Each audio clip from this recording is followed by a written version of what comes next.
Parents of Reddit, what unconventional methods have you used to help your struggling teenagers? My mom once gave me some real talk. She laid out 3 options for getting through life. I could be a total dumbass and still make it, I could be an asshole and get ahead, or I could put in the work to be a decent person and really thrive.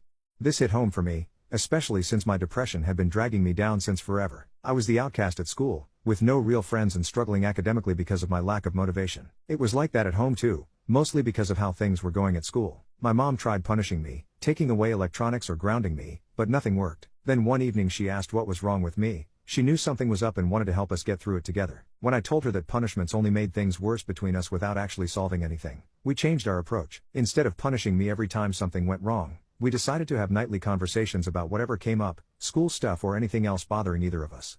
We kept this routine up for a whole month. No matter how hard the days were or how many times I resisted talking about it, my mom would come find me around 10 to 11 p.m. I usually stayed up playing video games until 2 a.m.